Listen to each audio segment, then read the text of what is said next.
Okay, so the purpose of this video is to let you guys know that a full review of Silksong will be coming.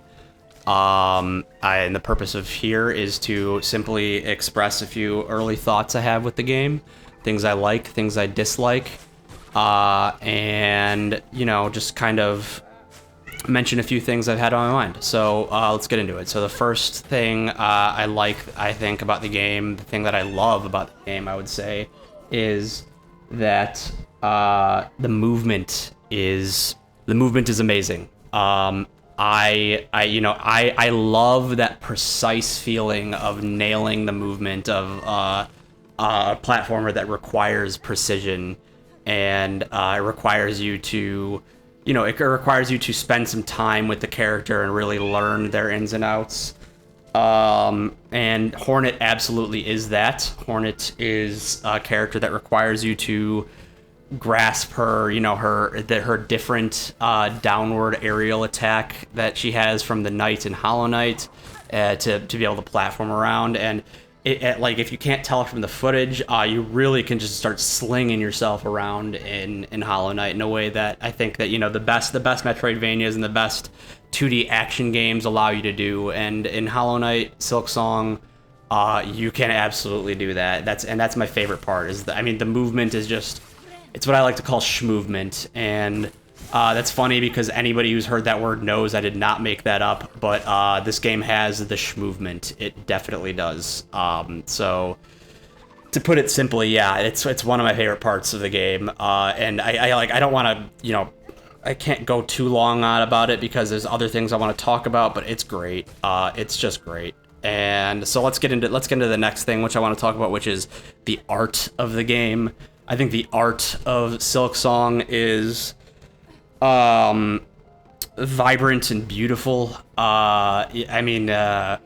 Team Cherry really outdid themselves on it. You can see in the backgrounds of the map and the footage that there's just, like, handcrafted detail to absolutely everything. Every single zone feels like every single part of every single zone feels thoughtful. It feels intentional. And I can't stress enough how much I love it. It's so full of the intent and the emotion of the developers. It feels like it just feels like they had a vision, and they've really spent 7 years, or 7 years or whatever it is. It's been now 8 years, just perfecting it. And nothing is like, they were not going to compromise on any part of it. And you go from the transitionary areas to one area to the next, and it's like a blend of art, and it's beautiful. The backgrounds tell a story, all of them, and I can't get enough of it. It's amazing. So to continue onward, let's see, there's the art.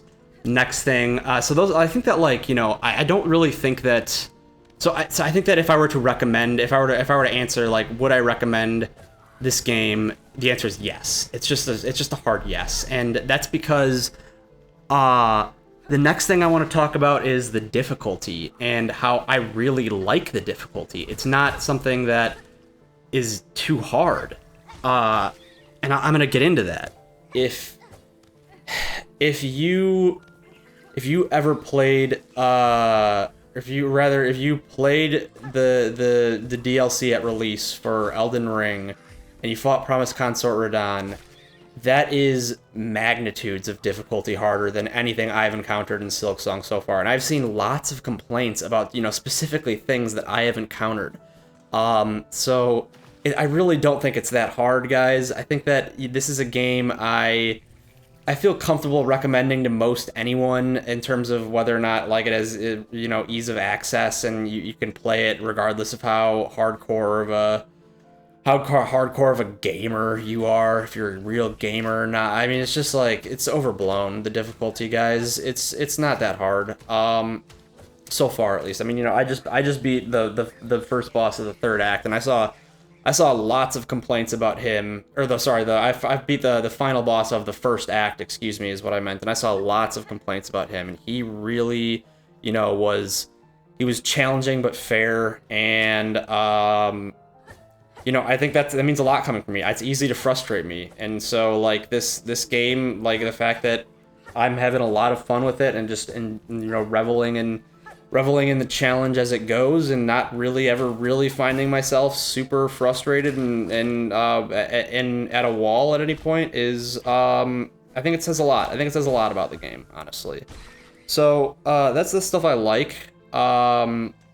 Stuff I don't like, not much. In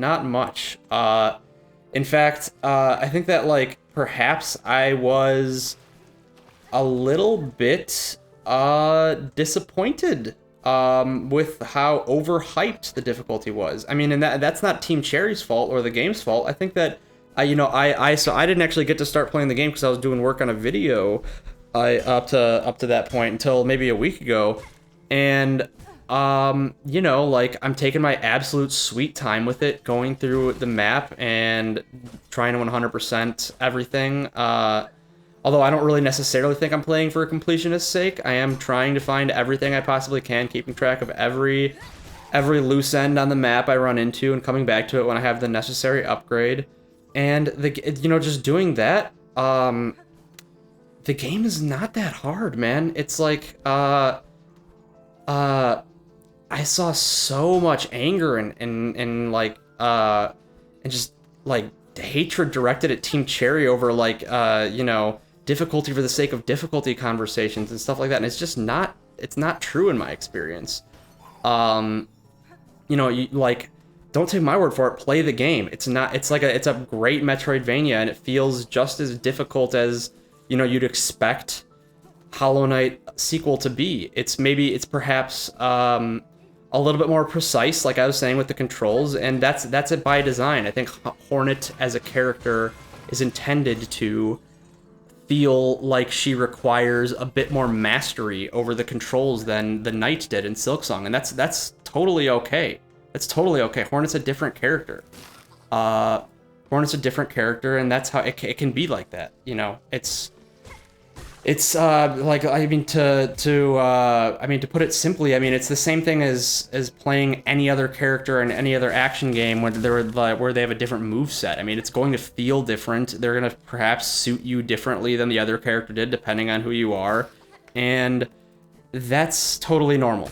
That's acceptable. That's something that's expected, in fact, of an action platformer like Hollow Knight. So, like, the only thing, like I said, there's not a whole lot I dislike about the game. Like I said, I haven't finished it as of right now, but it's just really clicking for me. The first act. So yeah, I mean, like, I might sound really critical, but if anything, I think what I'm really critical of is like just I think the knee-jerk complaining and annoying I've seen from the community, and the community being like, I don't really think all gamers as a whole are gonna have this response, but the vocal minority of people who go online and just screech and complain when the game doesn't hold their hand from start to finish. And I really, again, like, the game is not even remotely of the like sort where it's like, like, you need to be a hardcore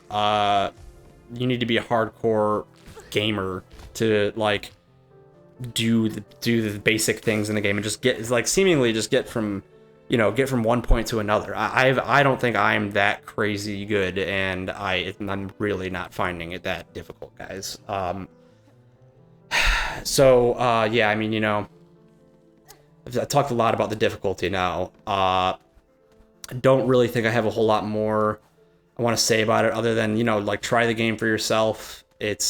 It's really fun, I think, and I will be making a more complete, thorough look at the game, more of a full review, and to like gather my thoughts completely, and that I'm taking my sweet time with it. And while that doesn't allow me to get content out super fast, what the advantage of that is that I get to gather my thoughts, yeah, and really make something that I think is the most accurate and well-represented version of a review of this game.